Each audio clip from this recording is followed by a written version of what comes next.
یہ اصرار، ادھر سے رکنے کا اصرار، ادھر سے بھیجنے کا اصرار، یہی تو راز ہے، یہی تو راز ہے۔ اور کیا کچھ دن پہلے نہیں اسامہ کا لشکر جا سکتا تھا؟ غدیر کے بعد سے لے کے 2 مہینے کا جو وقفہ ہے اس میں بھجوا دیتے، نہیں آخری لمحات میں یہ سب کچھ ہو رہا ہے۔ یعنی اس وقت ہم چاہتے ہیں کہ تم مدینے میں نہ رہو، تو چونکہ رسول اللہ اور اللہ کا کہا نہیں مانا گیا، لیکن رکے چلے جا رہے ہیں، رکے چلے جا رہے ہیں، تو رک تو گئے لیکن اللہ رسول نے اپنا اختیار دکھایا کہ اگر رک گئے ہو تو جنازے میں آنا نصیب نہیں۔ یہ ہے اللہ کا اختیار۔ پھر نبی نے اپنا اختیار دکھایا، اور یہ بھی اللہ نے بتا دیا کہ جنازے کے لیے رک ہی نہیں رہے تھے، جو کام ہونا تھا وہ کام ہو گیا۔ اچھا تم نے اپنا کام کر لیا، کر لیا، ٹھیک ہے، اب جاؤ۔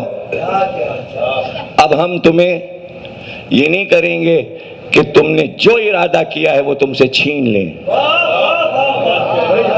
نہیں، تمہارا اختیار تم نے استعمال کر لیا، تمہارا اختیار تم نے استعمال کر لیا۔ آپ سمجھے ہی نہیں؟ اگر شیطان سجدہ نہ کرتا آدم کو تو کتنے بڑے حقوق لے کر محشر کے دن آتا، اور جب ساری انسانیت آتی تو شیطان اٹھ کر کہتا یہ آئے ہیں تیرے گناہگار بندے، کتنی نمازیں پڑھی ہیں انہوں نے، کتنے سجدے کیے ہیں، ان کے مقابل میں تیرا عبادت گزار ہوں، اس لیے محشر کا اختیار مجھ کو دے کہ میں بخشوں، جو نمازی ہے اسے بخشوں، جو روزے دار ہے اسے بخشوں، جو عبادت گزار ہے مجھے اختیار دے، میں ہوں تیرا سب سے بڑا عبادت گزار۔ کیا انبیاء نے عبادت کی ہے؟ میرا ایک سجدہ 7,000 برس کا ہے۔ آدم نے کوئی ایسا سجدہ کیا؟ نوح نے ایسا سجدہ کیا؟ ابراہیم نے کوئی ایسا سجدہ کیا؟ سجدہ نہ کر کے آدم کو اپنی عبادتوں کا صلہ شیطان نے اسی وقت لے لیا۔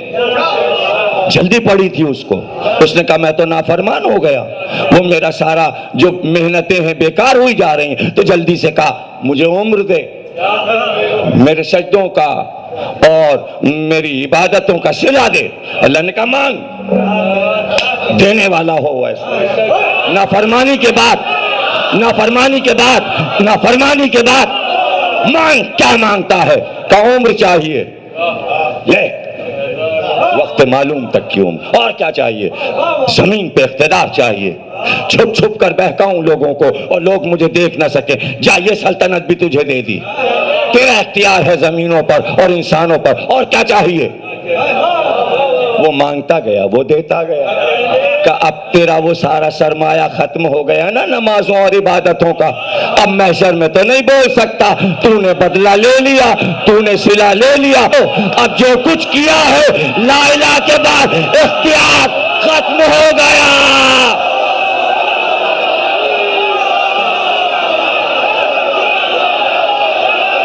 اختیار ختم، قربانی دی ہے، ہجرت کی ہے، گھر چھوڑا ہے، آپ کے ساتھ نمازیں پڑھی، آپ کے ساتھ جہاد کیا، ارے سب کیا، سب قبول، اس کے بدلے میں کیا چاہیے؟ لے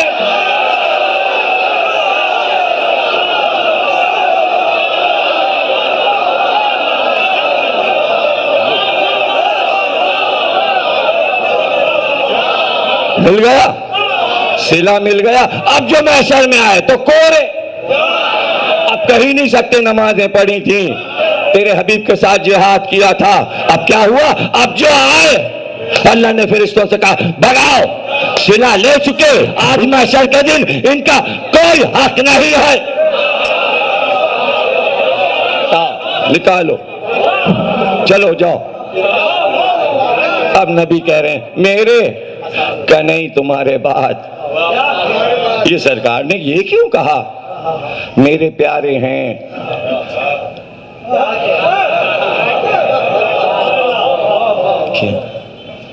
نہیں آئیں، یہ سمجھ میں نہیں آیا اس حدیث میں کوثر کے کنارے آئے کیوں؟ جنت کے دروازے پہ آتے وہاں سے بھگا دیے جاتے، یہ کوثر کے کنارے کیوں؟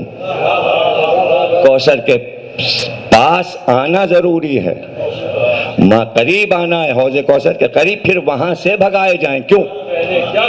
طوبہ کی چھاؤں میں آتے وہاں سے بھگا دیے جاتے، سدرہ کے پاس آتے وہاں سے بھگا دیے جاتے، جنت کے دروازے پر یہ حوض کوثر کے کنارے کیوں؟ بلاؤ بلاؤ یہاں لاؤ اور پھر بھگاؤ، کیوں؟ اس لیے کہ حدیث میں یہ کہا تھا کہ تمہیں دو گراکار چیزیں چھوڑ رہا ہوں، ایک قرآن ایک اہل بیت، یہ دونوں ساتھ ہیں، کوثر تک یہ ساتھ آئیں گے۔ بلا کے دکھایا جائے یہ قرآن ہے، یہ اہل بیت ہے، اور جدائی نہیں ہوئی، تم سے جدائی ہو گئی، جاؤ۔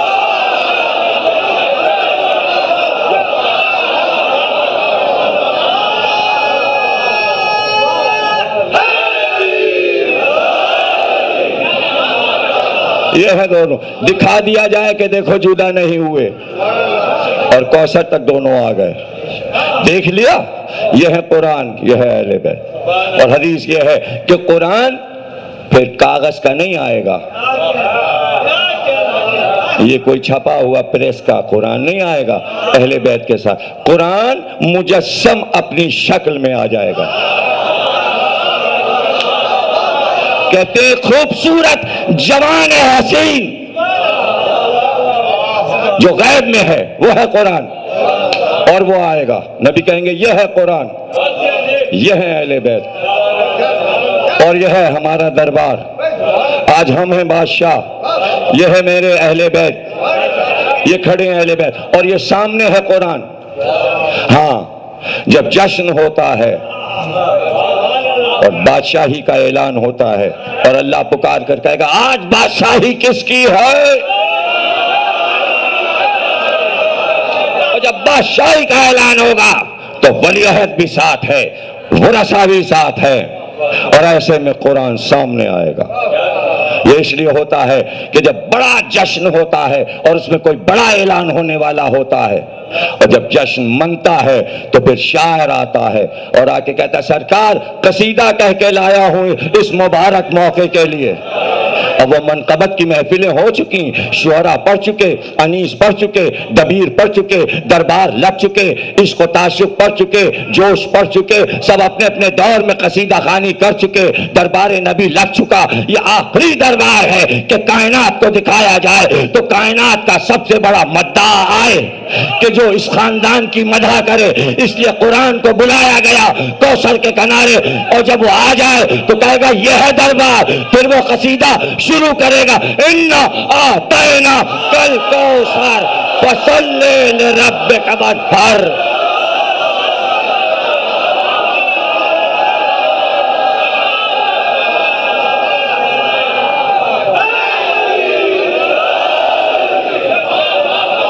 اِنَّ شَانِكَ هُوَ الْأَبْتَرُ، ابتر۔ قرآن ادھر اشارہ کرے گا اِنَّا آتَيْنَاكَ الْكَوْثَرَ، پھر قرآن اشارہ کرے گا هُوَ الْأَبْتَرُ۔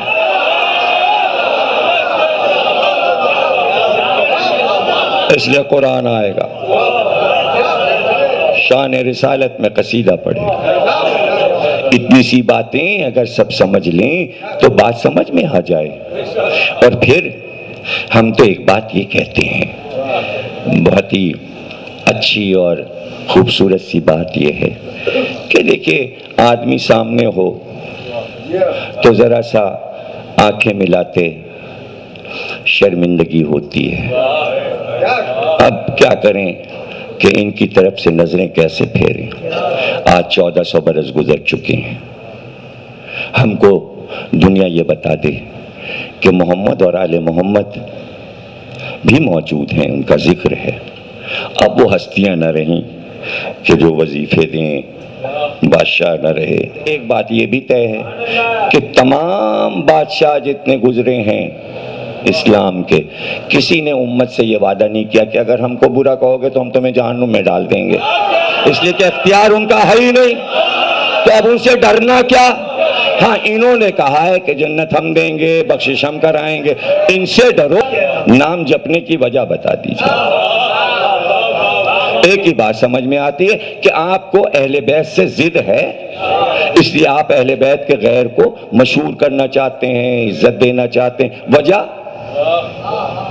ارے بھائی، اگر کسی حدیث میں کہیں کوئی قول تاریخ میں مل جائے کہ یزید نے یہ کہا ہو کہ امت کو ہم محشر میں بخشوائیں گے،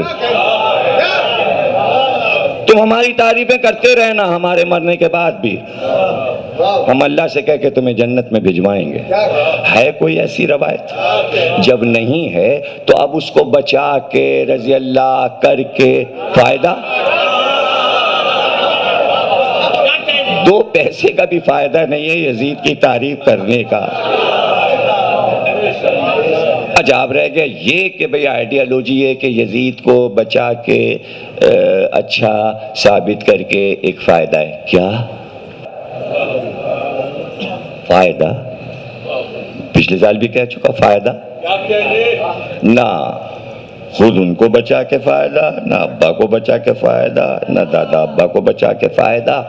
فائدہ کہیں لکھا ہو تو بتا دیجیے۔ ان کا نہیں، فائدہ تو ہے۔ اچھا تو پھر فائدہ بتائیے، فائدہ بتا۔ ان کا فائدہ یہ ہے کہ وہ دراصل ان لوگوں کو لانے والے، حکومت میں انہیں اسمبلی میں شامل کرنے والے، وہ ان کو بچانا ہے۔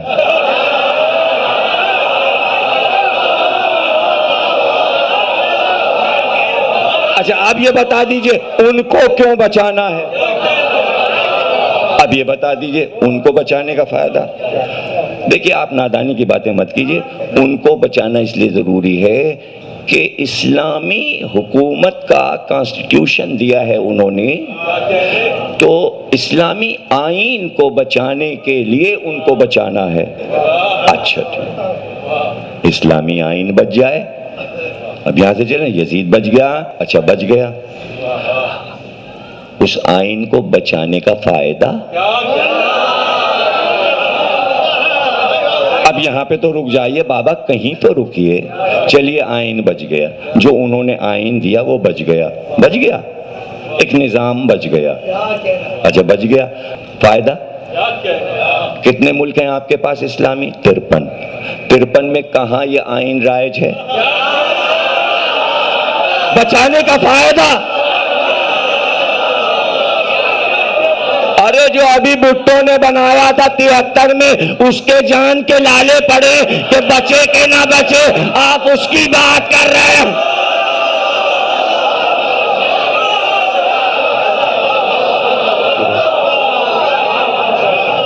اچھا چلیے ٹھیک ہے، یہ بچا کے کاغذی طور پہ تحفے میں رکھ لیجئے، رکھا ہوا ہے، انہوں نے بنایا تھا، قابل احترام، ٹھیک ہے رکھے رہیے، میوزیم میں رکھ دیجئے، بچے جائیں گے پڑھیں گے، اچھا پہلے ایسے حکومت ہوتی تھی، تو کورس میں پڑھایا جا رہا ہے، کراچی یونیورسٹی میں بھی، پنجاب یونیورسٹی میں بھی ایسے چلتی تھی حکومت، یہ انہوں نے آئین بنایا، ٹھیک ہے بنایا، اچھا ٹھیک ہے لانا ہے، یہ رکھا ہوا ہے میوزیم میں۔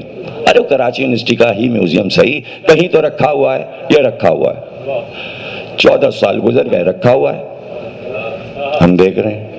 یہ بتائیے کہ بھٹو نے 73 میں بنایا تھا، اس کے بعد کتنے لوگ آئے؟ بھٹو کے بعد کتنے لوگ آئے؟ بھٹو آئے، پھر اس کے بعد ضیاء الحق، اس کے بعد پھر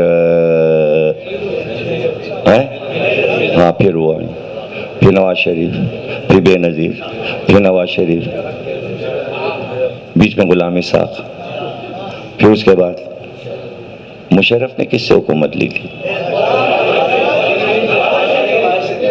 نواز شریف سے لی، اب مشرف آ گئے۔ یہ بتائیے کہ جب سے بھٹو نے وہ پاس کرایا تھا ساری پارٹیوں سے آئین، اور بھٹو کے بعد سے لے کے مشرف تک اس آئین میں کیا کیا بدلا گیا؟ فلانی ترمیم، فلانی ترمیم، فلانی ترمیم، تو وہ اصلی ہے بھی کہ نہیں؟ یہ جو بھٹو کا بنایا ابھی بچوں کے سامنے، آپ لوگوں کے سامنے بنا، اس میں کتنا ترمیمات ہو چکے ہیں اور ابھی ہونے والی، یہ ججوں کے مسئلے میں ترمیم ہوئے گی، اور پہلے بھی ہوئی، ایمرجنسی کی ہوئی، یہ ہوئی، فلانے ہوئی. ترمیم نہ ہوتی تو زرداری کیسے آتے؟ ترمیم نہ ہوتی تو نواز شریف کیسے آتے؟ نہ وہ ہوتے، نہ یہ ہوتے، نہ الیکشن ہوتا، نہ پارٹی ہوتی، کچھ بھی نہ ہوتا. تو آپ کی موجودہ سیاست کا تو یہ حال ہے. کیا گارنٹی ہے کہ جب سے وہ نظام فلاں بنا تھا 1400 برس میں اس میں ترامیم نہیں ہوئی؟ جب ترامیم ہوئی ہیں تو وہ تو نہ رہا، وہ تو نہ رہا. اگر ہے تو وہ تبدیل شدہ ہے، اور آج بھی اگر کوئی اسے لے گا تو جب تک کہ ماڈرنائز نہ کرے گا اسے، وہ چل نہیں سکتا. بھائی اچھا عیدی دے دیجئے، تو کیا اسکوٹر والوں سے عیدی لی جائے گی؟ کیا کار والوں سے عیدی لی جائے گی؟ یہ سب پولیس نظام میں ہے. پتہ چلا ماڈرن ہو چکی ہے. اور پھر اس سے بھی ماڈرن اسکاٹ لینڈ والے، جب یہاں والوں سے کام نہیں چلتا تو وہاں والے بلائے جاتے ہیں، امریکہ والے بلائے جاتے ہیں. تو اب کیا ساری دنیا کی پولیس اس کے تحت چلے گی؟ اسی طرح فوج ہے، فوج کا مسئلہ ہے، ماڈرن ہو چکی فوج، تو پتہ چلا وہ آئین نہیں چل سکتا. اچھا چلیے یہ آئین رکھا ہوا ہے، اچھا رکھا رہنے دیجیے، نہ چلائیے، ترمیم کون کرے؟ اب یہ رکھا ہے. اور یہ ہے قرآن جس کو کہا تھا کافی. دونوں کو ملائیے، ایک طرح کے ہیں یا نہیں؟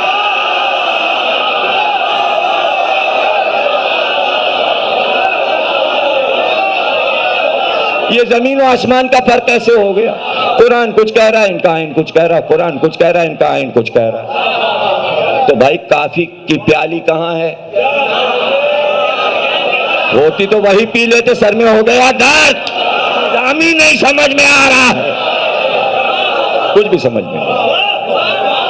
تو بھائی یہ گڑبڑ گھوٹالے بند کیجئے، سیدھی سیدھی بات کیجئے کہ یہ قرآن ہے، اور اس کو سمجھنے کے لیے یہ اہل بیت ہیں.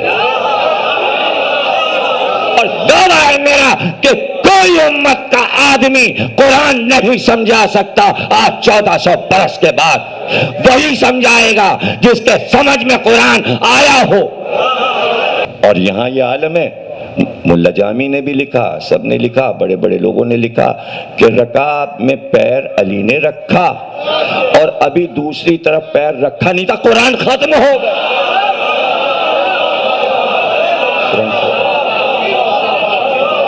حافظ ہو تو ایسا ہو جس کو پتا ہو کون سی آیت کہاں اتری. اسی لیے کہا تھا دونوں کو ساتھ چھوڑ رہا ہوں. دیکھو میری بات مان لو، یہ آئین ہے، اللہ نے تمہارے لیے آئین بنا کے بھیجا ہے. آئین کو سمجھنے والے، آئین کو چلانے والے یہ،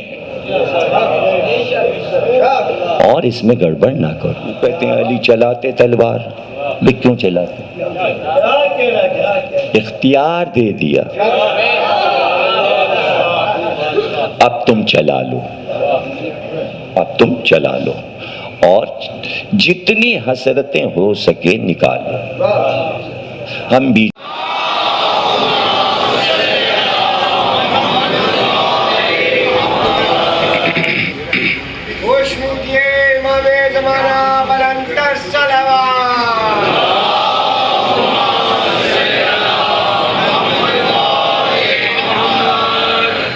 بسم اللہ الرحمن الرحیم. تمام تعریفیں اللہ کے لیے، درود اور سلام محمد اور آل محمد کے لیے.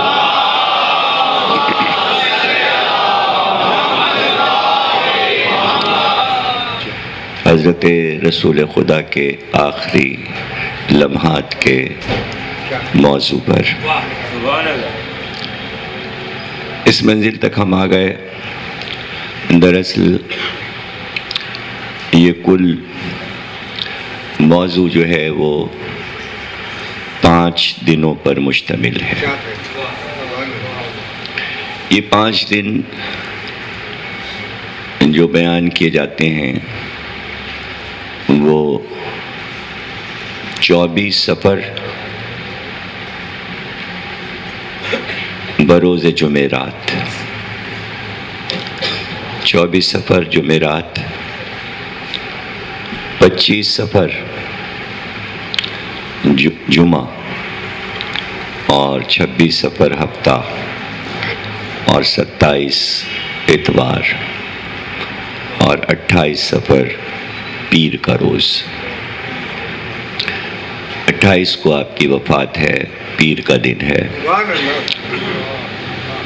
اور اس پر تمام مورخین متفق ہیں کہ جسے آخری پنجشنبہ کہہ کر مسلمان اس دن خوشی مناتے ہیں، وہ خوشی کا دن نہیں ہے۔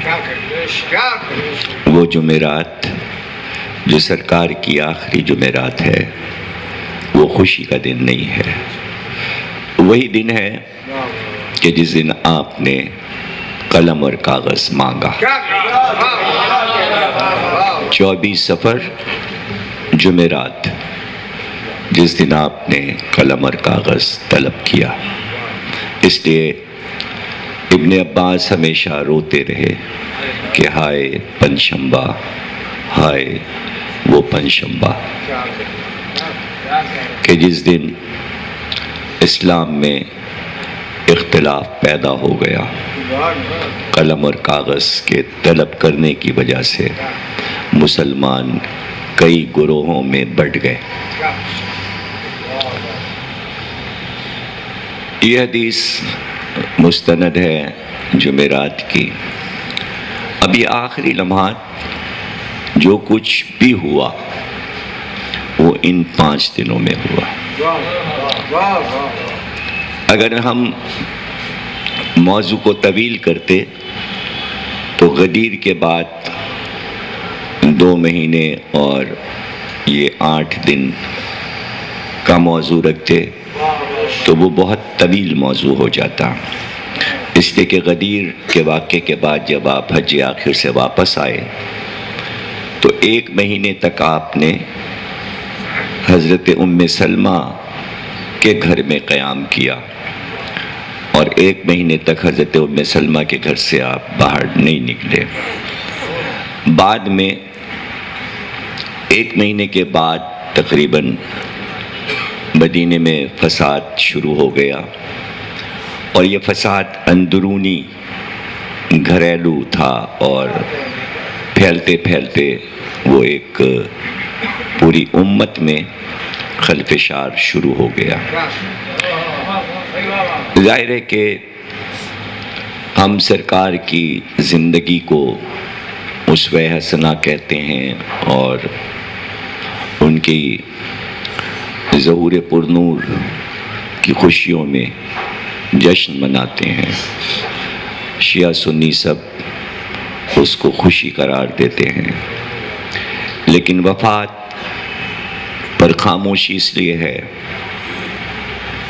کہ اگر وفات کو بیان کیا جاتا ہے تو یہ تمام چیزیں سامنے آئیں گی، اور اس پر امت پردہ ڈالنا چاہتی ہے۔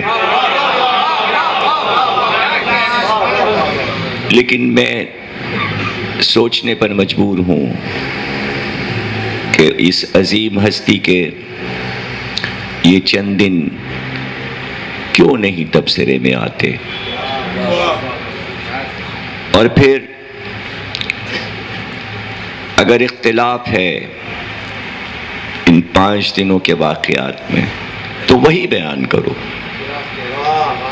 وہی بیان کرو۔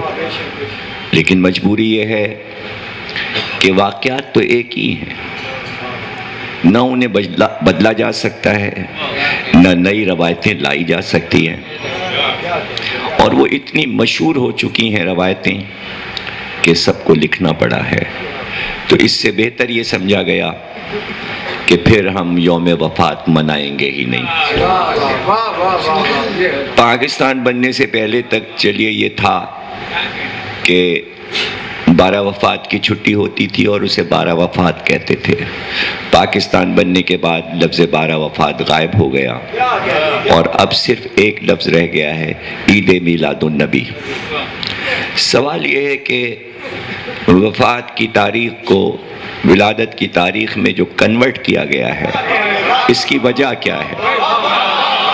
اس کی وجہ کیا ہے؟ کیا ایک طالب علم کہ جو اسکول میں اسلامیات اور اسلامک ہسٹری پڑھ رہا ہے، اور وہ لازمی ہے کم از کم 10ویں کلاس تک، تو کیا اس کو اپنے نبی کے بارے میں پوچھنے کا حق نہیں ہے کہ اگر آپ ولادت منا رہے ہیں تو وفات کیوں نہیں مناتے؟ اور ہم یہ بھی مطالبہ نہیں کرتے کہ آپ وفات کو شہادت کہیے، ہم یہ مطالبہ نہیں کرتے، لیکن کم از کم شہادت کو وفات مان کر ہی منائیے۔ اس کے لیے بڑی بحثیں ہوئی اور یہ کہا گیا کہ سرکار کی شہادت مت کہو، یہ سرکار کی اور امت کی توہین ہے، اس لیے کہ سرکار کو اگر شہید کیا گیا ہے تو یہ بدنامی کی بات ہے، اس لیے کہ 2 راستے ہیں اور دونوں میں بدنامی ہے، اور وہ یہ کہ یا تو کسی مسلمان نے شہید کیا تو اس سے مسلمان بدنام ہوں گے، اس لیے لفظ شہادت نہ کہیے۔ دوسری طرف یہ بھی ہے کہ اگر یہ کہا جائے کہ کسی یہودی یا عیسائی نے آپ کو شہید کیا، پھر بھی امت کی بدنامی ہوتی ہے کہ اتنا بڑا نبی اور لاکھوں کی تعداد محافظوں کی، کوئی وہاں تک پہنچا کیسے؟ کسی کے ہاتھ وہاں تک کیسے پہنچے؟ تو پھر یہاں پر کوتاہی آ جاتی ہے کہ بھائی کیا محافظت نہیں ہو سکی سرکار کی؟ اور کون سا طریقہ اختیار کیا گیا کہ آپ کی شہادت واقع ہو گئی؟ تو چلیے اس چیپٹر کو اگر ہم بند بھی کر دیں، اس چیپٹر کو ہم بند کر دیں کہ وفات ہے یا شہادت، تو کم از کم یہ چیپٹر تو کھلا رہے گا کہ جمعرات سے پیر تک کیا ہوا۔ بس کل 5 دن کے جو حالات ہیں وہ کسی طرح کلیئر ریسرچ کے ساتھ صاف صاف لکھ دیجئے کہ جمعرات سے پیر تک کیا ہوتا رہا، کیا ہوتا رہا۔ اب ہم جو کچھ کہہ رہے ہیں کہ جمعرات سے پیر تک کیا ہوا، اگر آپ کو اختلاف ہے تو جو صحیح بات ہو وہ چھاپ دیجئے، اگر ہم غلط بیان کر رہے ہیں تو جو صحیح روایتیں ہیں وہ آپ اخبار جنگ میں 12 ربیع الاول کے ایڈیشن میں چھاپ دیجئے گا کہ ضمیر اختر نے سب غلط روایتیں پڑھی ہیں، صحیح روایتیں یہ ہیں۔ جن لوگوں نے سنا ہے یہ اس کو پڑھ کے مان لیں گے اور کہیں گے ہاں بھائی ٹھیک ہے، اصل روایتیں تو یہ ہیں، اصل روایتیں تو یہ ہیں۔ تو یہی جمعرات کا روز ہے، جمعرات کا روز ہے۔ حالت اسی دن بگڑی ہے، حالت جو زیادہ بگڑی تو اسی دن بگڑی اور قلم اور کاغذ کے بعد بگڑی، اور جو کچھ ہوا ہے گھر میں ہنگامہ، اس ہنگامے کو اگر میں بیان کروں تو صرف ایک اشرا اور چاہیے، اور میری زبان میں طاقت نہیں ہے کہ کرتاس و قلم کی حدیث کے بعد رسول کے گھر میں ہنگامہ کیا ہوا ہے۔ اس ہنگامے کے بعد رسول کو اتنا صدمہ ہوا کہ آپ کو یہ کہنا پڑا کہ رسول کے سامنے زیبا نہیں ہے کہ جھگڑا کیا جائے۔ یہ کتنی عظیم بات ہے کہ وہ پیغمبر جو 1,24,000 کا فخر ہے، جس نے ان کو انسانیت عطا کی ہے، انسان بنایا ہے، علم دیا ہے، قرآن دیا ہے، آئین دیا ہے، ملک دیا ہے، دولت دی ہے، اقتدار دیا ہے، شرافتیں عطا کی ہیں، سارے عیبوں پہ پردے ڈالے ہیں اور سفید پوش بنایا ہے۔ آج یہ دن آ گیا کہ نبی سامنے بیٹھے ہیں اور آپس میں گالم گلوچ اور جھگڑا ہو رہا ہے، اور ایک گروہ کہہ رہا ہے دے دو قلم اور کاغذ، اور ایک کہہ رہا ہے نہیں نہیں یہ صحیح کہہ رہے ہیں، ہاں ہاں ہذیان ہو گیا ہے، 2 گروہ ہو گئے۔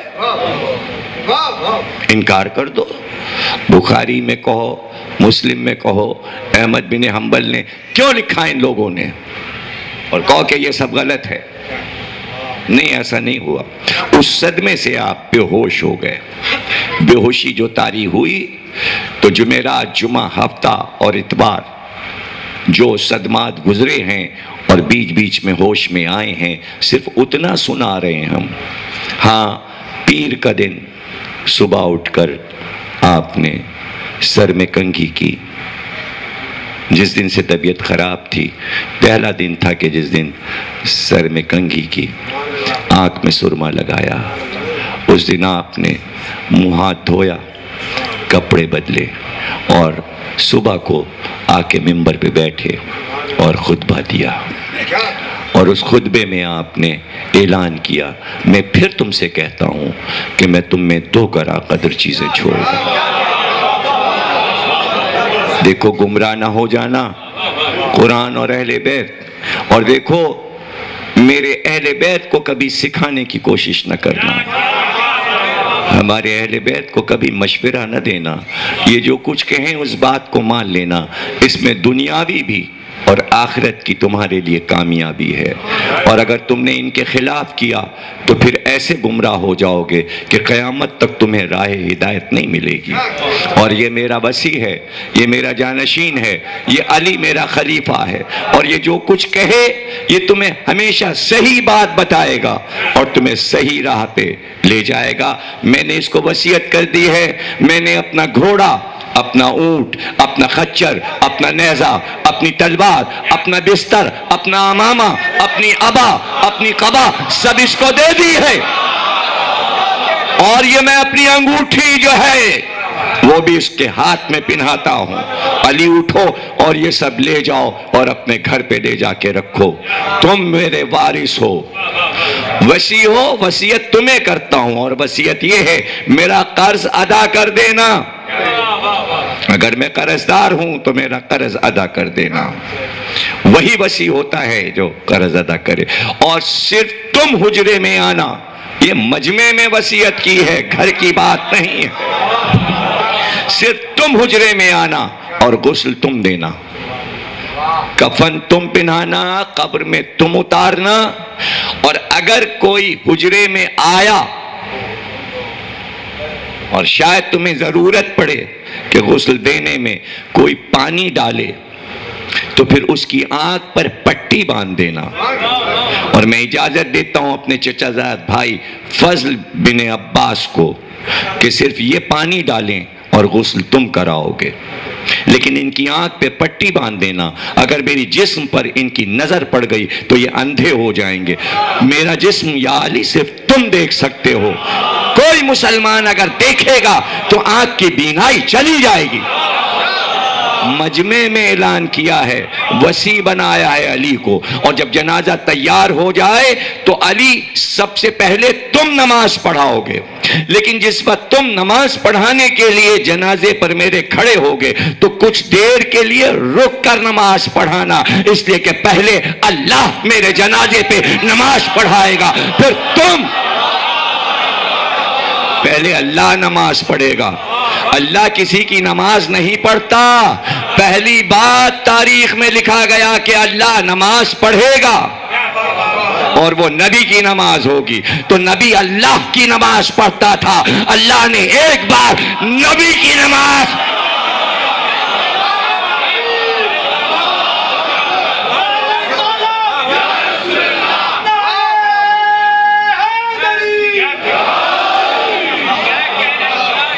اللہ پہلے نماز پھر تم نماز پڑھانا، اور دیکھو یا علی جب کفن پہنا چکنا تو پھر مجھے اٹھا کے بٹھا دینا، جیسے ہی مجھے اٹھا کے بٹھانا اس وقت پھر جو کچھ تمہارے ذہن میں آئے مجھ سے پوچھ لینا، تم پوچھتے جاؤ گے میں جواب دیتا جاؤں گا۔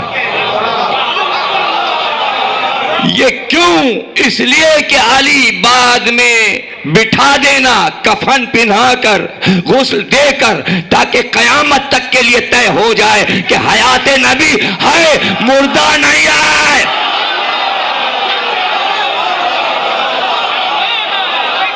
مردہ نہیں ہے، میں اب بھی بولنے کی طاقت رکھتا ہوں، تو وفات کے بعد نانا نے بول کر بتایا کہ مرا نہیں ہوں، تو نواسے نے شہادت کے بعد نیزے پہ بول کے بتایا میں زندہ ہوں۔